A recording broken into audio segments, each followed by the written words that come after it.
কেমন লাগছে বলো লাইলা? ভালা বেশ ভালো লাগছে বন্ধু। জানো বন্ধু, তোমাকে পাওয়ার জন্য আজ আমার এই পরিণতি। তোমার কথা দাও বন্ধু, তুমি আমাকে দূরে সরে দিও না। না মালা, আমার কাছে যখন তুমি এসেছো আমি তখন তোমাকে কখনো দূরে সরিয়ে দিব না মালা। আমি যে এতদিন শুধু তোমার এই চিন্তায় আমি মগ্ন ছিলাম। স্বামী, স্বামী গো, মালা,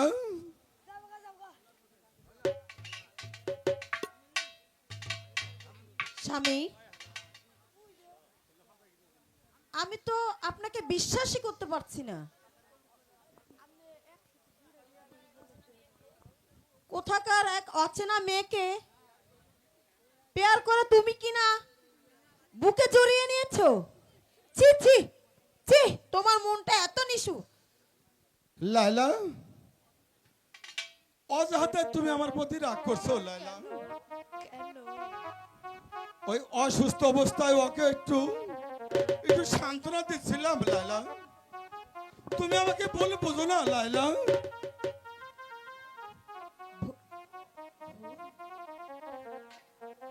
উনি বুঝি তোমার স্বামী? কেন বিশ্বাস হচ্ছে না বুঝি? তোমার স্বামী চিরদিন তোমারই থাকবে বোন। তুমি আমাকে ভুল বুঝো না। তোমার বুক থেকে ওকে আমি কোনোদিন ছিনিয়ে নেব না। শুধু তোমার কাছে আমার একটু, তুমি আমাকে একটু আশ্রয় দাও। আমাকে একটু আশ্রয় দাও। না, অসম্ভব। তোমার ওই মিষ্টি কথায় আমি রাজি নই। তুমি এইখান থেকে দূর হয়ে যাও। বোন, আমি তোমার পায়ে ধরে বলছি, আমাকে অসুস্থ অবস্থায় তুমি আমাকে বাইরে ওই পথে নামিয়ে দিও না। বলছি তো তোমাকে, তুমি এখনই এই মুহূর্তে তুমি আমার বাড়ি থেকে বের হয়ে যাও। লাইলা, এই অসুস্থ মানুষটিকে তুমি লাথি মেরে ফেলে দিলে লাইলা। তোমার কি দয়া ময়া কিছুই নেই? খুব প্রেমের টান দেখছি। ভালাই ভালাই বলছি, তুমি ওই শয়তানকে তাড়িয়ে দাও।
লাইলা।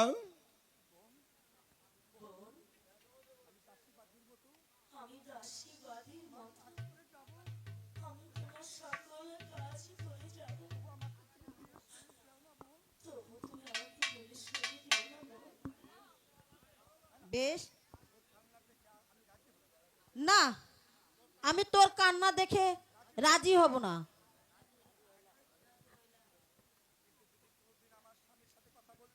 কিন্তু কোনোদিন যদি আমার স্বামীর সাথে কথা বলতে দেখি, তাহলে তোর চুলের মুটকি ধরে এই বাড়ি থেকে বের করে দেব। তাই হবে বোন, আমি তোমাদের তোমাদের আদেশ আমি মাথা পেতে দিলাম বোন। ঠিক আছে, চলো স্বামী, আজ থেকে তুমি এই বাড়িতেই থাকবে। চলো। হায় খোদা, এ কি তোমার লীলা?